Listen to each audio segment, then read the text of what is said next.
Bonjour Mesdames, Messieurs, merci beaucoup de suivre votre émission Point de vue. Dans ce numéro du dimanche 6 juin 2021, j'ai le plaisir de recevoir M. Abdoulaye Sow, ministre de l'Urbanisme, du Logement et de l'Hygiène publique, responsable politique à Kaffrine et deuxième vice-président de la Fédération sénégalaise de football. Bonjour Monsieur le ministre. Bonjour Omar.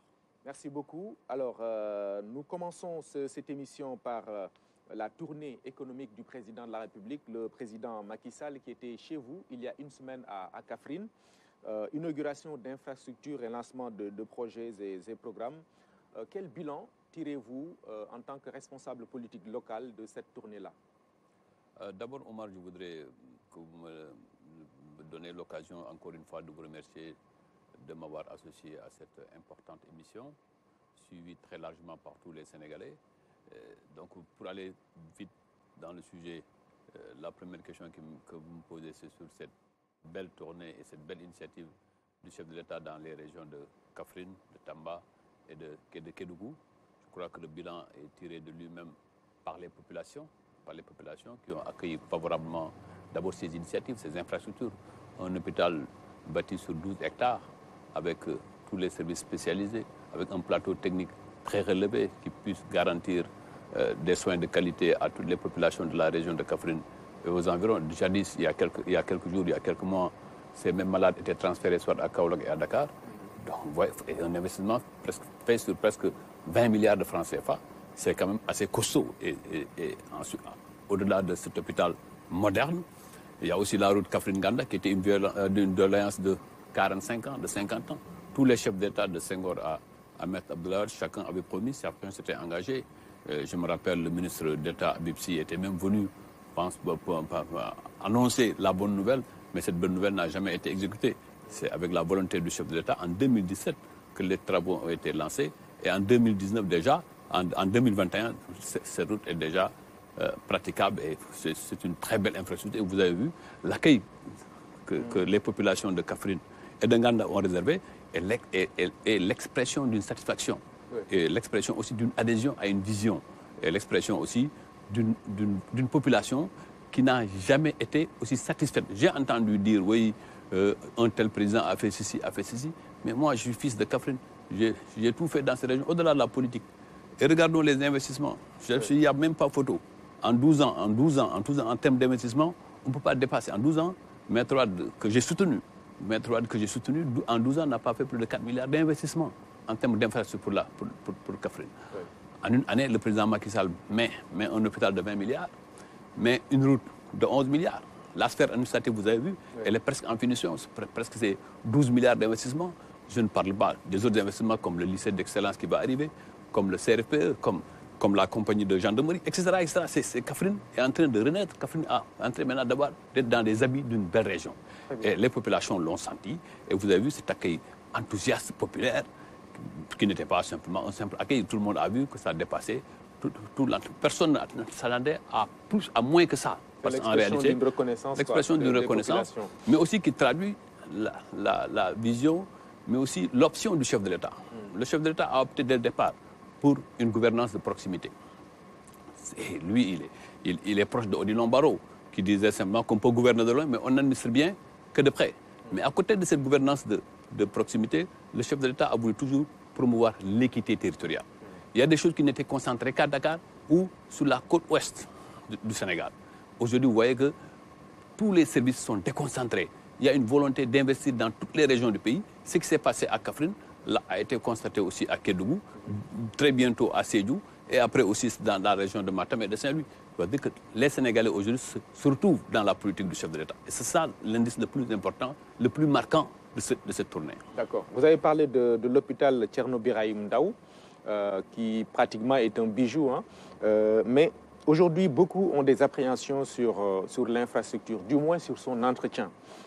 En tant que responsables locaux, je parle des administratifs, mais aussi des politiques que vous êtes, quel doit être donc le rôle des autorités sur place, bien sûr, qui sont en première ligne, et des populations pour sauvegarder ce bijou-là?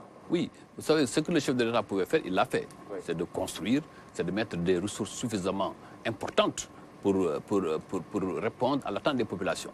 Maintenant, il y a une administration qui a été mise en place. Cette administration, il y a un directeur de l'hôpital qui doit assumer ses responsabilités, il y a un personnel qui doit assumer ses responsabilités, mais s'il y a un conseil d'administration qui doit jouer son rôle. Et le conseil d'administration est présidé par le président du conseil départemental de Kaffrine. Donc, ensuite, au-delà de ces institutions, au-delà de ces structures, il y a aussi que les populations doivent elles-mêmes surveiller ce bijou que le chef de l'État vient de léguer. Et d'ailleurs, c'est tout le sens du discours tenu par le chef de l'État à Kaffrine sur l'entretien et la maintenance de ce bijou. Il est bâti sur 12 hectares. Et vous avez même, le président anticipe en parlant de l'alimentation en énergie. Il faut qu'on autonomise l'hôpital en mettant du solaire. Et des dispositions ont été prises pour que très prochainement, les hôpitaux de Kaffrine, de Sédhiou et de Kédougou, et de Touba puissent disposer d'une autonomie en termes d'alimentation énergétique. Et c'est important, je crois que cette question que vous posez est capitale. Il faut que chacun d'entre nous, tous les citoyens de Kaffrine, tous les citoyens de la région, eux-mêmes puissent être les sentinelles de ces infrastructures installées par le chef de l'État. Très bientôt, d'autres infrastructures, comme le stade régional aussi, l'appel d'offres a été fait. Donc il y a quand même un bouillonnement de l'investissement infrastructurel à Kaffrine qui fait qu'aujourd'hui, l'adhésion à Kaffrine auprès du chef de l'État est quasi totale. Très bien. Mais au-delà d'une visite présidentielle, l'idéal, c'est de voir la région vivre économiquement. On sait que le potentiel est énorme. On est au cœur du bassin arachidier. Le président de la République a procédé à la distribution de matériel agricole. Le pôle emploi a été lancé. Là aussi, c'est un autre défi. Absolument. Vous savez que Kaffrine est le cœur du bassin arachidier. C'est pourquoi cette distribution du matériel agricole par le ministère de l'Agriculture sur instruction du chef de l'État est une excellente initiative. Non seulement c'est un signal du renforcement de l'équipement rural, mais aussi un signal de l'investissement dans l'agriculture, parce que c'est dans l'agriculture seulement que nous pouvons créer des facteurs de production. Oui. Mais ça, c'est dans un premier temps. Dans un second temps, le chef de l'État est allé plus loin en parlant des agropoles. Et Kaffrine sera au cœur de l'agropole centre qui sera très bientôt lancé. Et il y a une corrélation entre la production et l'industrialisation. Et durant 60 ans, la région de Kaffrine a pleuré de cette non-industrialisation. Nous sommes la seule région d'ailleurs au Sénégal qui ne dispose d'aucune industrie. Et le chef de l'État a pensé que ça, c'est une incohérence. Comment une région qui produit autant que Kaffrine et dans toutes les cultures puisse ne bénéficier d'aucune infrastructure de transformation pour que l'économie locale puisse décoller. Et à côté, vous l'avez tantôt dit, le pôle emploi, ça c'est une initiative majeure du chef de l'État dans le cadre du plan d'urgence pour l'emploi et l'insertion des jeunes. Et le chef de l'État, comme je l'ai dit tantôt, sur la gouvernance de proximité et sur l'équité territoriale, a décidé que sur les 45 départements du Sénégal, qu'il y ait un pôle pour que les jeunes ne se déplacent plus à Dakar. Qu'on trouve les jeunes et les femmes dans leur terroir. Et maintenant, un jeune Kaffrinois ou un jeune de Boulel ou un jeune de Kachot n'a plus besoin d'aller à Kaolack ou bien d'aller à Dakar. À Kaffrine, il peut faire toutes ces demandes et ces demandes sont remontées au niveau national et les tri sont faits objectivement. Et mieux, sur les 45 000 emplois, sur les 65 000 emplois qu'il annonce et dont la répartition est déjà faite. Le chef de l'État a souhaité que la plus petite commune du Sénégal soit bénéficiaire de ces emplois. Et en fonction de sa population, mais aussi en fonction de la demande par rapport à l'activité concernée. Donc toutes ces questions-là montrent encore une fois que le chef de l'État est resté sur ces principes. Les principes de partage équitable des ressources du pays. Il ne faut plus qu'une petite minorité s'accapare de toutes les ressources du pays. Il faut que les ressources du pays soient équitablement distribuées sur l'ensemble des territoires. Et c'est pourquoi d'ailleurs, vous avez vu, partout, c'est comme je l'ai expliqué tantôt, partout cet enthousiasme que vous avez vu dans les rues est une forme d'expression, d'une adhésion à une politique que le chef de l'État a bien définie. D'accord. Une forte mobilisation, c'est vrai, on l'a vu, qui traduit aussi l'état de forme de la coalition présidentielle. On a vu que tout le monde s'est levé pour accueillir le président de la République, mais les rivalités étaient également visibles.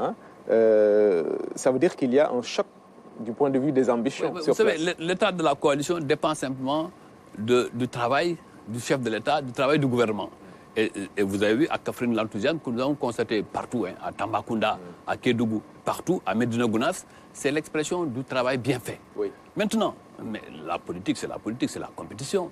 Qu'il y ait de grands leaders qui se heurtent par programme ou bien par ambition pour mieux servir le terroir, pour mieux servir le président de la République, je ne vois pas d'inconvénient qu'il y ait quelques petits problèmes. Mais l'essentiel, c'est que ces problèmes soient contenus dans des limites raisonnables. Parce que simplement, on ne peut pas prétendre servir une ville ou un département ou un pays en étant dans des postures indélicates. Mais les ambitions sont là pour les uns et pour les autres. Par exemple, on a vu qu'entre vous, je ne veux pas installer de polémique, mais je veux dire, il y a quand même un problème entre vous et l'actuel maire. Non, il n'y a pas de problème. Mais il n'y a pas de problème. Il est dans son parti, je suis dans le mien et nous sommes dans une coalition que dirige mon chef de parti. Oui. Donc forcément, chaque parti travaillera à son développement, à sa massification. Et lorsque l'heure des arbitrages viendra, nous nous soumettrons à l'arbitrage du chef de l'État, à l'arbitrage j'allais dire, du président de la coalition. Cela est clair.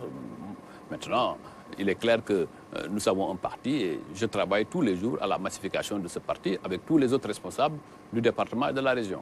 Vous travaillez aussi à votre élection à la mairie de Kaffrine. Non, vous savez, moi, j'ai toujours dit que je fais de la politique, au vrai sens du terme. C'est-à-dire, faire de la politique, c'est respecter ses concitoyens, c'est respecter tous les militants et les responsables avec lesquels vous partagez le parti et la coalition. Je travaille tranquillement, calmement, à mobiliser le maximum de militants, de citoyens autour du parti.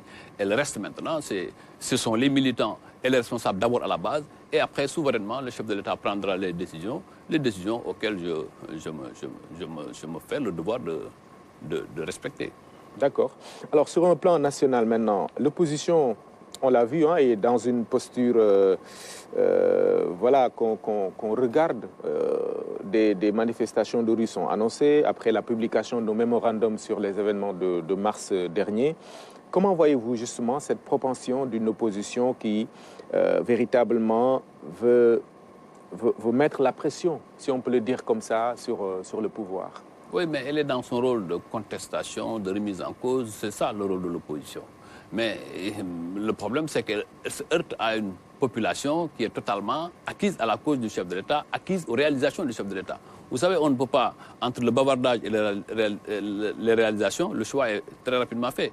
Il y a une opposition qui bavarde, il y a un gouvernement qui travaille. Et la population qui va juger, nous allons aux élections. Le 22 janvier ne sera plus loin. Chacun testera de sa légitimité. Je pense que tout le reste n'est que saupoudrage ou bien du voiement pour exister. Parce que le problème d'abord, c'est que l'opposition a un problème d'existence réelle. D'existence réelle, autre que sur les plateaux de télévision et de radio. Mais c'est vrai, il y a une opposition, pouvoir et majorité. C'est naturel.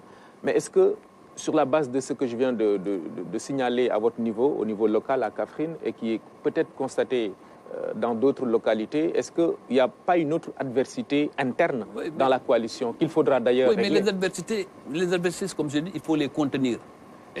Par exemple, à Kaffrine, rien ne peut empêcher, rien du tout, d'accord, je dis, rien du tout ne peut empêcher à la coalition de gagner. Ça, c'est très clair, c'est acté déjà. Si, bien entendu, nous continuons le même tempo de travail et de pression sur le terrain. Maintenant, qu'il y ait des chocs, qu'il y ait des divergences, qu'il y ait des points de vue qui ne sont pas convergents dans cette période de pré-campagne, dans cette période d'installation des ambitions, mais c'est absolument normal. Maintenant, il arrivera au moment où l'heure viendra où il faut choisir. Vous savez, Omar, vous avez entendu le PIT, il dit oui, nous voulons aller avec la coalition, mais aussi que les responsables tiennent compte de leur intérêt particulier, l'intérêt du parti sur le terrain. Mais personne ne s'est choqué de cela. Parce que simplement, c'est absolument normal. Nous allons vers des élections locales qui ont des spécificités locales. Et que le chef de l'État a bien compris. Maintenant, le reste, chacun d'entre nous doit, avec mesure et responsabilité, savoir qu'il y a bien un après 22 janvier, mais il y aura un après... Il y a bien un avant 22 janvier, mais il y aura aussi un après 22 janvier.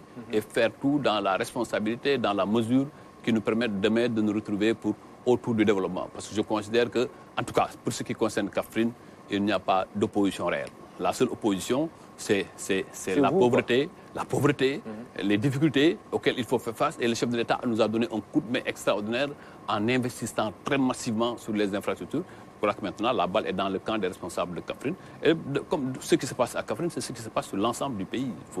Aujourd'hui, il est incontestable que la coalition Benno Bokk Yakaar n'a pas d'adversaire de taille. Même si maintenant, comme vous le dites, il y aura toujours de petites agitations, de micro-partis qui essaient de se regrouper. Mais bon, 0 plus 0, c'est toujours égal à 0.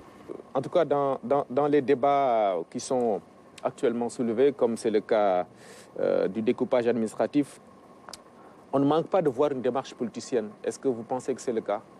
Bon, vous savez, d'abord, dans tout découpage administratif, il y a une politique, il y a une volonté politique qui s'exprime. Ça s'exprime d'abord par cette volonté, comme je l'ai dit tantôt, d'une administration de proximité. Sous la départementalisation de Keur Massar, il n'y a aucun doute possible. Je pense que sur cette question-là, il y a une unanimité. Oui. Mais ce qui est innovant, c'est que dans cette démarche de découpage, le chef de l'État a pris toutes les garanties. C'est d'abord la mise en place d'un comité technique interministériel pour voir la faisabilité de cette départementalisation et les mesures d'accompagnement qui doivent... Parce que cette départementalisation crée de nouveaux espaces. Et les communes devraient être rattachées dans l'un ou dans l'autre département. Et le chef de l'État a voulu que tout cela soit fait dans un comité technique renforcé par des experts. Après le travail de ce comité technique, ce travail a été soumis à l'avis des collectivités locales concernées. L'avis, maintenant, on peut être d'accord, on peut ne pas être d'accord, mais après, il faut prendre la décision. C'est après simplement cet avis de ces collectivités locales que le chef de l'État a pris la décision. Je crois donc que le processus a été bien respecté et tous les paramètres qui se sont adossés à ce découpage ont été des paramètres techniques. Maintenant, quand on est dans l'opposition, quand on conteste tout, à la fois le tout et le contraire de tout, bien entendu, on est toujours dans cette posture de manipulation et de manœuvre des politiciens. Mais vous savez, l'histoire du Sénégal, quand même, on ne peut pas la changer. Et je ne vois pas, dans l'histoire de ce pays, quel découpage qui aurait suivi une meilleure procédure. Maintenant, il faut simplement souhaiter que tout cela soit remis à niveau et que tout le monde se remette au travail. Parce que le plus important, c'est que Keur Massar puisse répondre à l'attente des populations par rapport à sa départementalisation, qui verra que maintenant que les administrés verront leur administration à leur côté. Et pour régler les différents problèmes. Ce qui est perceptible, c'est qu'au prochain hivernage, on ne le souhaite pas, quand il y a menace d'inondation, qu'il y ait des ressources et des personnes pour pouvoir faire face. Que les populations de Keur Massar se retrouvent dans la politique économique et sociale définie par le chef de l'État, en accédant aux sources d'information, mais en accédant aussi aux mécanismes de travail. Et c'est ça le plus important. Tout autre débat est un débat politicien puéril qui aujourd'hui n'intéresse pas les Sénégalais dans leur grande majorité, parce qu'il faut toujours faire la différence entre ceux qui font le bruit et la population. Mais c'est vrai que c'est des intérêts politiques aussi qui sont en jeu. Non seulement du point de vue de la carte électorale, mais aussi des circonscriptions que dirige tel ou tel responsable politique, qu'on soit du pouvoir ou de l'opposition. C'est ça la politisation de ces affaires-là. Mais aujourd'hui, j'allais encore le dire, plus loin, le chef de l'État a mis en place le plan national d'aménagement du territoire, auquel aussi devrait s'adosser toute planification urbaine. Oui. Et c'est fondamentalement cela. Regardons, il y a quelques années, cette urbanisation galopante de toute cette banlieue. Si, bien entendu, il n'y a pas de mécanisme ou bien de mesures prises pour améliorer le fonctionnement administratif de ces collectivités, il y aura forcément des difficultés. Oui. Et donc, on est arrivé à cela. D'abord, il y a la nécessité, la demande qui est là. Deuxièmement, adossé à un plan national d'aménagement du territoire. Donc, objectivement, il n'y a pas matière à discuter. Même si, bien entendu, maintenant, la politique, c'est la politique. On est aussi à la veille des élections.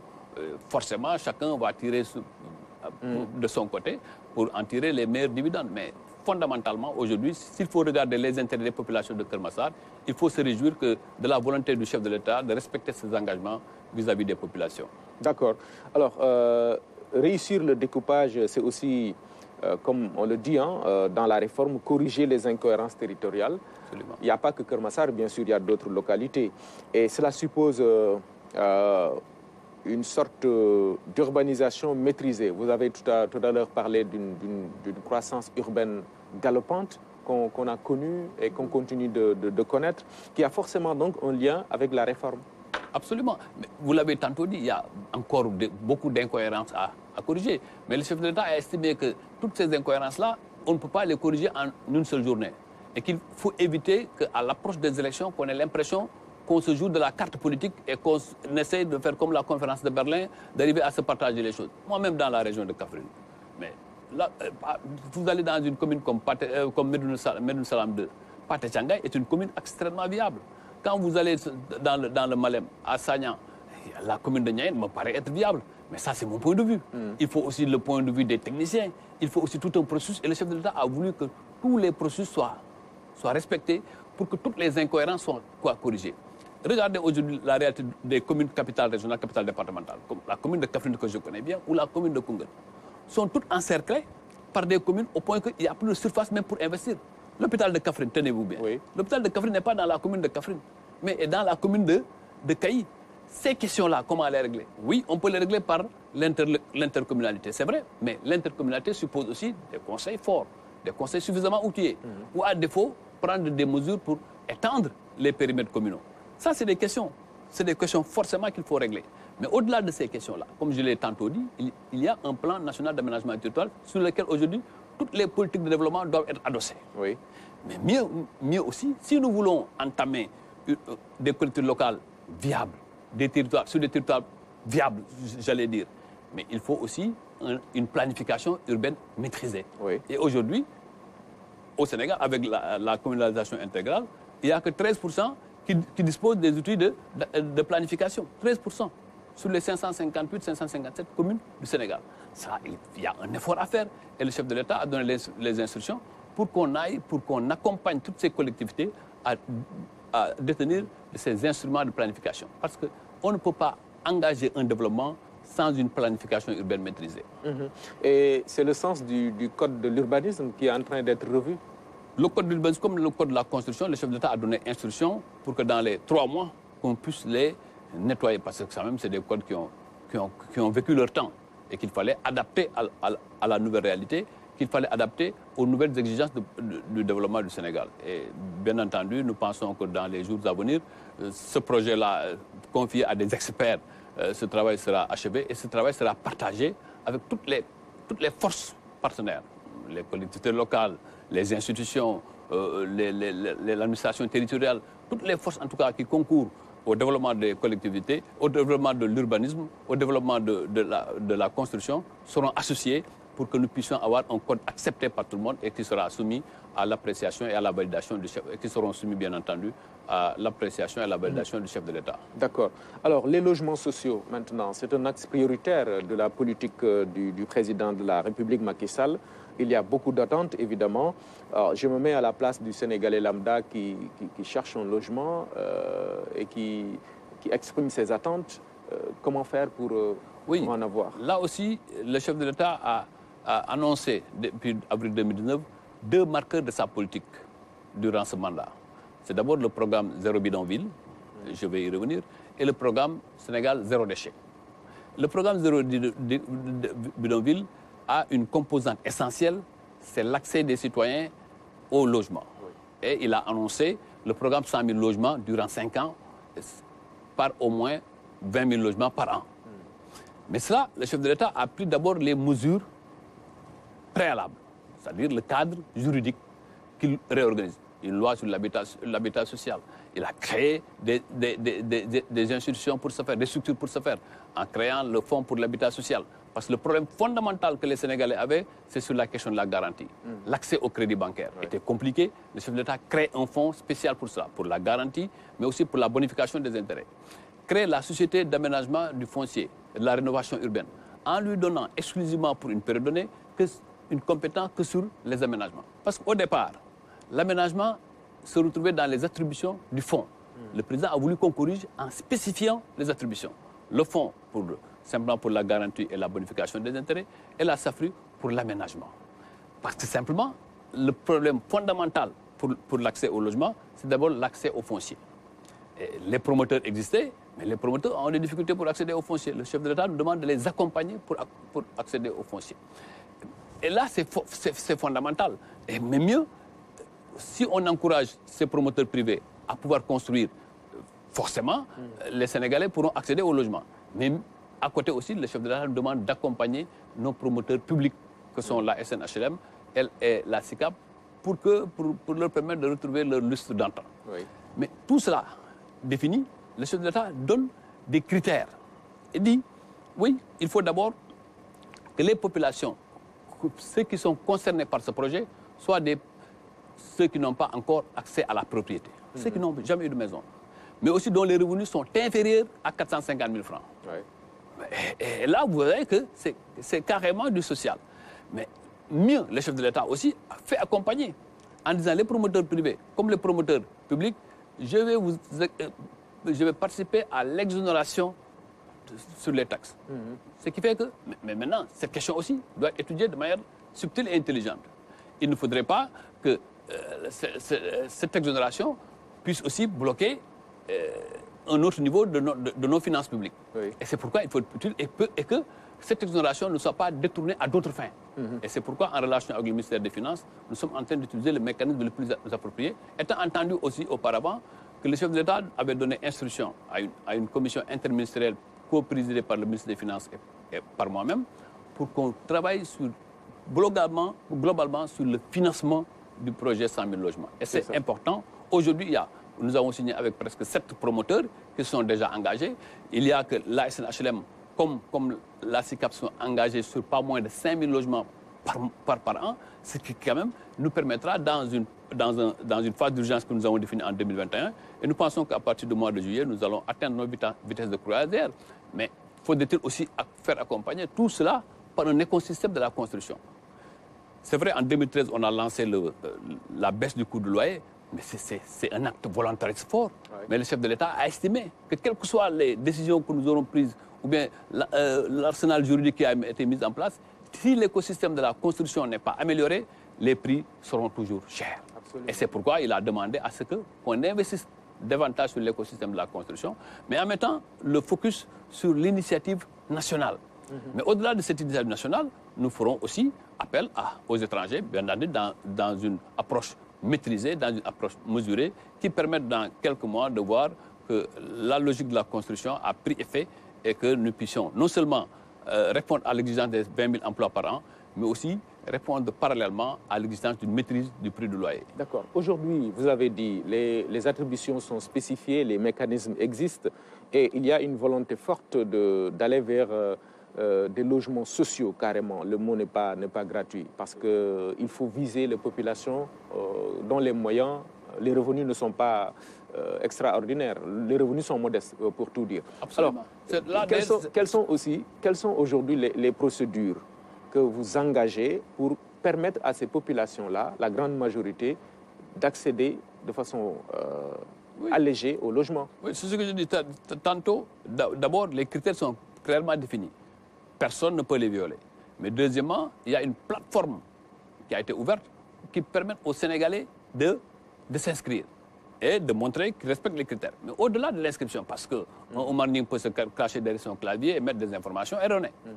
Au-delà de cette inscription, il y aura un audit de cette plateforme pour permettre de savoir qui répond aux critères. Et dans des commissions transparentes. Oui.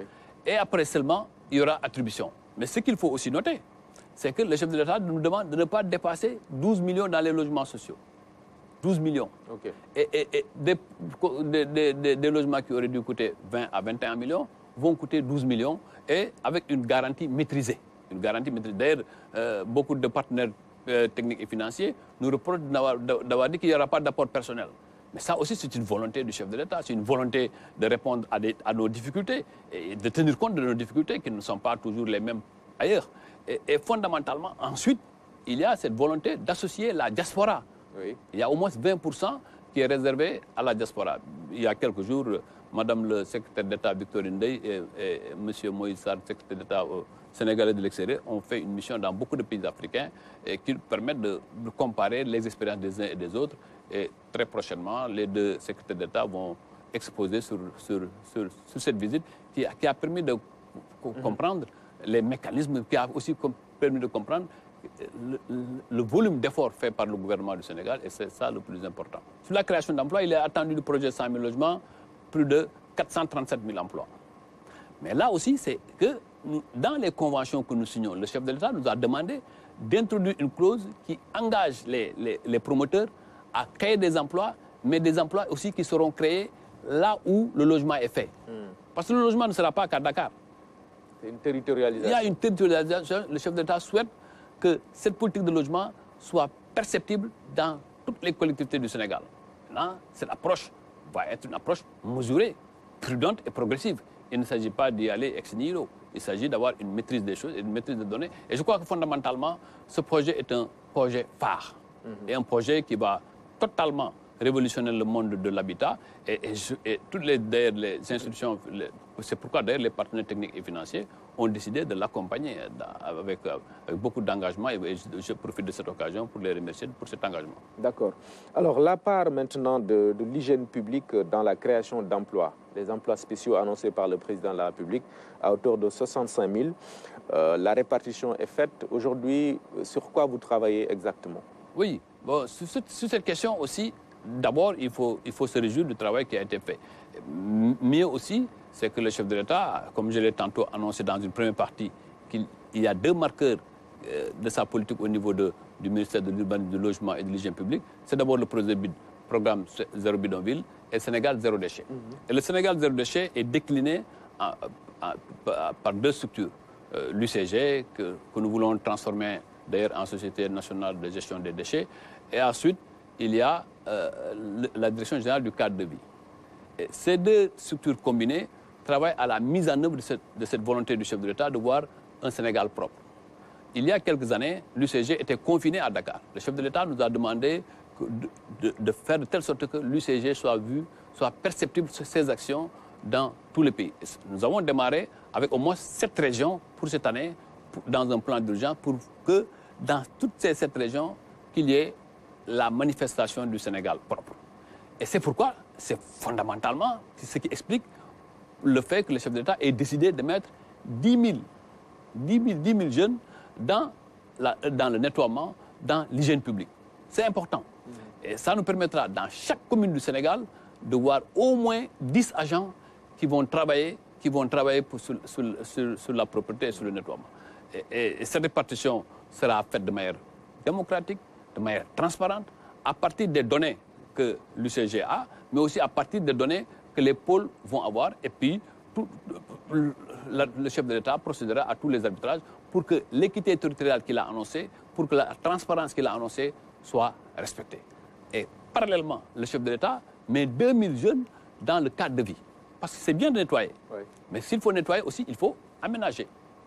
Il faut l'aménagement paysager, les pavages. Le chef de l'État a décidé de donner 2000 écovigiles à la Direction générale du cadre de vie pour accompagner. Et cela, nous avons choisi au moins 18 départements qui seront là, dans ces premiers 6 mois de la phase test, qui permettront de changer totalement le visage de certaines capitales départementales ou capitales régionales. Vous avez vu que déjà ça a commencé à Kaffrine, ça a commencé à Fatick, nous l'avons entamé à Kaolack, très bientôt nous serons à Tambacounda et à Sédhiou. Au moins les 7 régions, nous allons faire une expérimentation de cela pour changer notamment le visage de ces collectivités. Et bien entendu, je pense que c'est une excellente mesure, non seulement pour les jeunes, parce que ça permet aux jeunes d'accéder au travail. Et le chef de l'État ne veut pas des emplois précaires.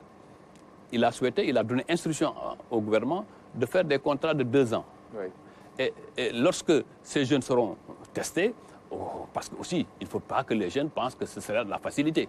Il faut le goût du travail, l'amour du travail et l'amour du travail bien fait. Lorsque ces jeunes-là seront testés, ce contrat sera transformé en CDI. C'est important que ce ne soit pas des emplois précaires, c'est des emplois structurels qui seront réinvestis. Et maintenant, le chef de l'État a doté aussi l'UCG, comme la direction du cadre de vie, des moyens pour pouvoir faire leur activité convenablement et pour pouvoir bonifier l'activité. Donc, cet instrument est double. Il a un double objectif. D'abord, créer des emplois, mais aussi, deuxièmement, augmenter la puissance d'intervention de ces différentes structures pour que la propreté et un cadre de vie sain soit visible sur l'ensemble du Sénégal. Oui, l'aménagement paysager, c'est important. Ces derniers temps, beaucoup se sont offusqués du fait que le béton a pris le dessus sur l'espace, les aménagements qu'on a connus dans le temps, par exemple dans la capitale. Ça aussi, vous y travaillez. Absolument, absolument. C'est-à-dire qu'il faut que Dakar et toutes les grandes villes puissent respirer, puisqu'on puisse trouver des espaces. D'ailleurs, c'est l'instruction que le chef de l'État nous donne. Lui-même, parfois, quand il sort, il nous appelle directement pour dire à tel niveau, il faut faire ceci, il faut faire ceci. Pas simplement, il a besoin d'avoir une population qui vit. Oui. Et le cadre de vie est essentiel dans cela. C'est pourquoi, d'ailleurs, l'aménagement des paysages urbains est capital dans cet investissement. Pas seulement pour Dakar. Dakar, il faut non seulement ce que nous avons, que nous puissions le préserver, mais aussi Dakar. C'est la vitrine, quoi. Voilà, Dakar, le principal problème, c'est l'encombrement. Et cet encombrement doit être maîtrisé. Nous avions commencé une politique hardie de désencombrement, mais le chef d'État nous a demandé, oui, c'est bien de désencombrer, mais attendez d'abord que nous puissions recaser ces jeunes qui sont dans les rues. Il faut trouver quelque chose. Et ce chef-là a instruit le ministre a donné instruction au ministre de l'Artisanat pour que les travaux à Diamniadio soient, pour le recasement des artisans soient accélérés. Et lorsque nous aurons là où les mettre, nous allons reprendre cette politique hardie de désencombrement pour que Dakar respire, que Dakar revive. On ne peut pas laisser des épaves partout, des vendeurs de véhicules partout, des panneaux publicitaires partout. Il faut de l'ordre. Mais ça, mais il y a aussi des mesures préalables qu'il faut prendre et nous sommes là-dessus. Et je crois que dans un an, nous verrons un autre visage. De la capitale. Pas de la capitale, mais de toutes les villes du Sénégal. Ouais. C'est tant mieux. Alors, Monsieur le ministre, nous allons parler de sport en prenant votre casquette, bien sûr, de vice-président de la Fédération sénégalaise de football. D'abord, les performances et préparations de l'équipe nationale.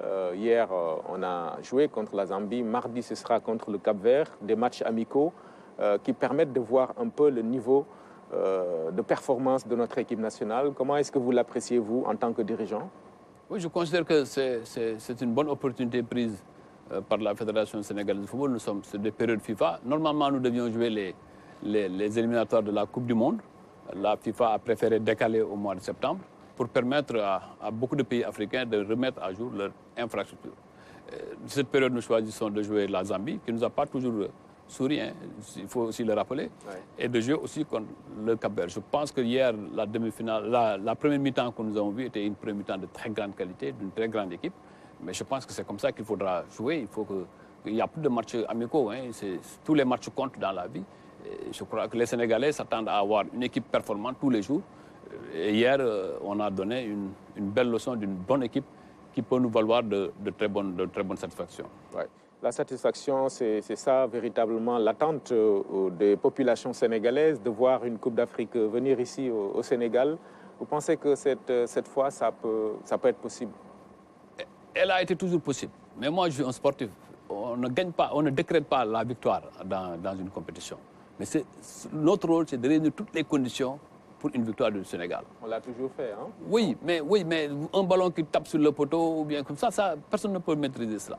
Mais l'essentiel, c'est que toutes les conditions soient réunies, mais aussi qu'on ait une équipe qui a le niveau de nos investissements. Qu'on ait des joueurs suffisamment conscients des investissements qui ont été faits. Qu'on ait aussi un encadrement à la hauteur, l'encadrement administratif comme technique, mais aussi qu'on ait des forces unies autour de l'essentiel. Est-ce que vous pensez que toutes ces conditions justement sont réunies? Oui, aujourd'hui je peux dire valablement que nous avons quand même de bons investissements. Si bien entendu, dans quelques mois, le stade Sénégal aussi sera inauguré, ça va être le summum. C'est-à-dire que ce stade-là, ce stade de 50 000 places, sera un joyau et sera une fierté pour tout le Sénégal et pour toute l'Afrique. Ce sera l'accomplissement d'une politique bien articulée et bien menée. D'autant plus que jusqu'ici, on en a parlé il y a quelques jours, un stade véritablement homologué. Tout à fait. On n'en a pas encore un stade à la hauteur des attentes. Mais le chef de l'État a totalement corrigé en créant ce stade Sénégal qui sera une fierté. Au-delà de terrain, parce que ce sera le seul stade presque en Afrique qui sera un stade exclusivement football. Et ensuite, il y a d'autres composantes comme cette affaire de musée, mais comme aussi l'administration, toute l'administration du football pourrait être installée dans ce stade-là. Donc c'est un stade moderne qui va être la joie de tous les sportifs sénégalais et africains. Mais au-delà de ça, nous ne sommes pas encore arrivés, ce sera en février 2022. Oui. Mais d'ici là, ce qui a été fait, même si les gens contestent, on en a parlé, comme le stade Lat Dior, moi j'ai vu beaucoup de stades en Afrique, le stade Lat Dior n'est pas aussi pitoyable qu'on le présente. C'est vrai, il y a des efforts à faire et des efforts ont été faits pour le remettre à niveau. Et je suis convaincu qu'au mois de septembre, nous n'aurons pas de difficulté pour jouer là-bas parce qu'il y a quand même des efforts qui ont été consentis par la Fédération et par le ministre des Sports pour le mettre à niveau. D'accord. Mais au-delà de cela, parce que moi, la Coupe d'Afrique ne se jouera pas à Thiès. Elle se jouera au Cameroun. Ce qu'il faut, et je l'ai tantôt dit, c'est d'abord mettre notre équipe dans les meilleures conditions. Cela est aujourd'hui réalisé. Depuis quelques années, on ne parle plus de problèmes de primes, on ne parle plus de problèmes d'organisation et notre système est envié par toutes les fédérations d'Afrique. Il y a aussi la volonté politique d'accompagner l'équipe nationale. Cette volonté n'a jamais été remise en cause. Oui. Maintenant, ce qui nous reste, c'est d'aller au Cameroun avec un esprit conquérant, avec une volonté réelle de pouvoir... Maintenant, le terrain, c'est le terrain. Mais il faut d'abord avoir la volonté et l'engagement de pouvoir gagner. D'accord. Maintenant, le renouvellement du mandat du bureau fédéral dont vous êtes parti. Aujourd'hui, la posture ou l'attitude du président Augustin Senghor suscite débat. D'autres dirigeants ont mis sur la table voilà, le problème en déclarant parfois même des candidatures. Beaucoup craignent le scénario CAF, par exemple, à votre niveau. Qu'est-ce que vous appelez le scénario CAF? Aller, par exemple, vers un consensus. Oui, ce serait, oui, absolument. Ça, ce serait souhaitable. Le président Senghor continue, voilà. Oui, mais les modalités, nous allons en discuter. Mais ce qui est souhaitable, c'est qu'on évite ce qui s'est passé en 2017, de faire des élections à la politique politicienne. Et qu'il y ait des cassures alors que nous sommes à 4 mois de la compétition, de la Coupe d'Afrique. Ce qui est souhaitable, c'est que tout le monde puisse s'asseoir autour d'une même table, qu'on discute du principe de la gouvernance du football, comment l'améliorer. Il ne faut pas nier qu'il y a eu de très bonnes choses qui ont été faites. Ça, je le rappelle tous les jours. C'est-à-dire, au point de vue infrastructurel, aujourd'hui, la Fédération sénégalaise dispose de 2 centres. 2 centres qui ont été totalement refaits par les moyens exclusifs de la Fédération sénégalaise de football. Aujourd'hui, l'État du Sénégal ne supporte que les charges de l'équipe nationale A. Oui. Toutes les autres équipes, même celles qui concernent le beach soccer, nous venons de remporter la Coupe d'Afrique, les petites catégories, le football féminin, tout cela n'est plus à la charge de l'État du Sénégal, c'est à la charge exclusive de la Fédération sénégalaise de football. Donc il y a un travail très bien fait. Mais un travail, il faut aussi l'améliorer. Il faut s'ouvrir à toutes les compétences. Et tous ceux qui expriment des candidatures, je reconnais et je confesse que c'est des personnalités qui ont participé aussi au développement du football. Oui. On ne peut pas les exclure dans la gestion du football. Mais faudrait-il qu'on se parle, qu'on s'entende, qu'on discute et qu'on discute de tout pour avoir un consensus large autour de notre football, pour enfin aller ensemble, pour une fois, ensemble, toutes les composantes, dans leur diversité et dans leur pluralité, aller ensemble au Cameroun pour gagner la Coupe d'Afrique. Je crois que cela est possible.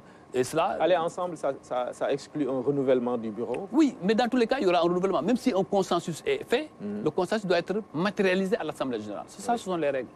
Même si nous arrivons à un consensus, nous le matérialiserons à l'Assemblée générale qui est seule souveraine.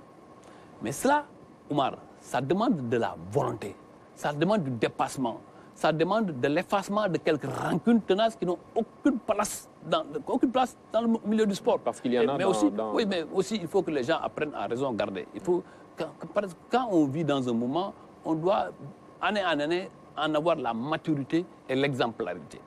Parce qu'il n'est pas un dirigeant du sport qui le veut. C'est comme un sacerdoce.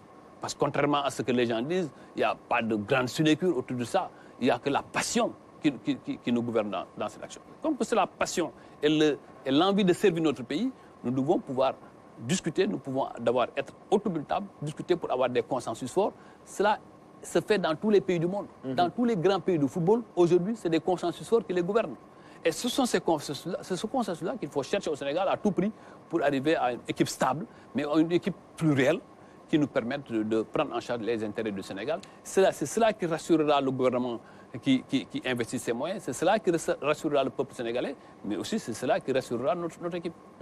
Et ce consensus-là pour lequel vous militez, ça devrait peut-être intégrer les dirigeants, comme vous le dites, qui ont également des qualités, intégrer donc ces dirigeants dans l'équipe actuelle. Oui, mais vous savez, dans le sport, si on veut le servir, on ne peut pas être dans l'équipe qui dirige. Vous pouvez être dans votre club et servir le football sénégalais. Il y a beaucoup de gens qui se battent dans leur club, qui ne sont pas au sommet, mais qui font des investissements extraordinaires. Donc le principe, ce n'est pas un partage du gâteau.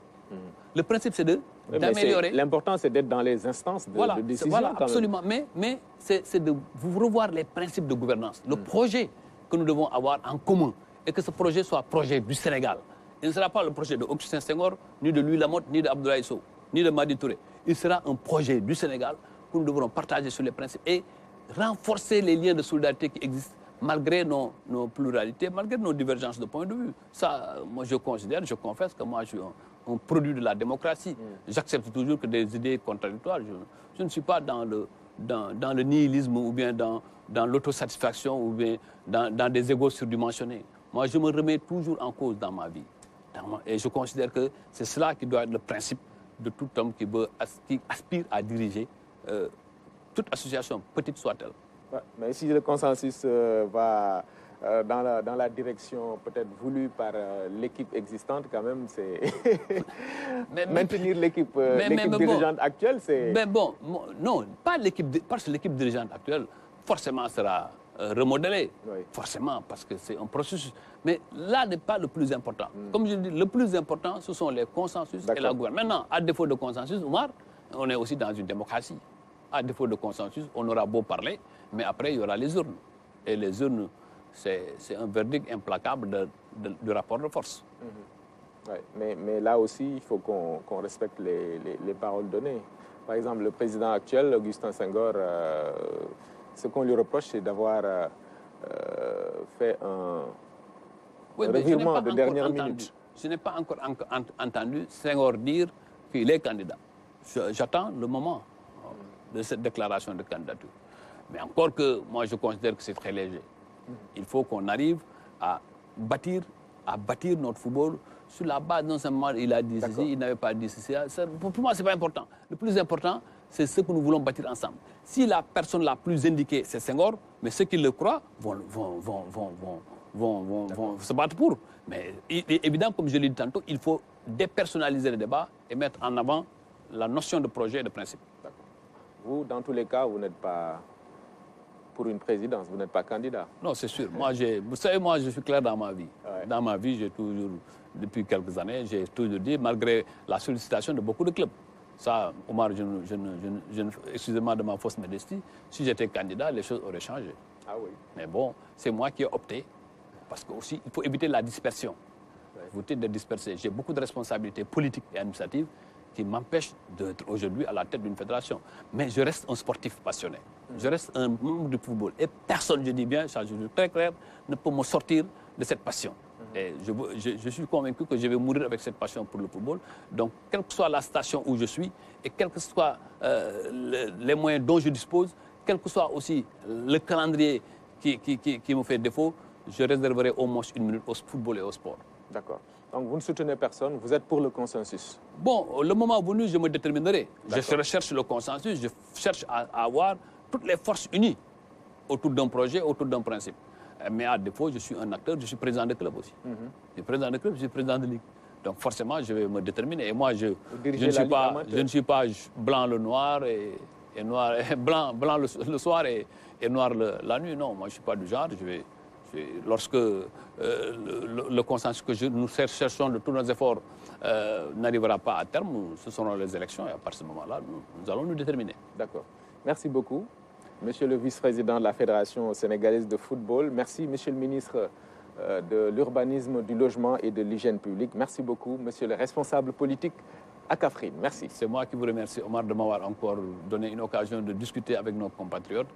Et j'espère avoir été à la hauteur. Sinon, je voudrais présenter mes excuses pour ceux qui ne se retrouveront pas dans nos propos. Merci beaucoup. C'est toujours un plaisir également pour nous de vous recevoir sur ce plateau. Mesdames, Messieurs, merci à vous d'avoir suivi. Rendez-vous dimanche prochain.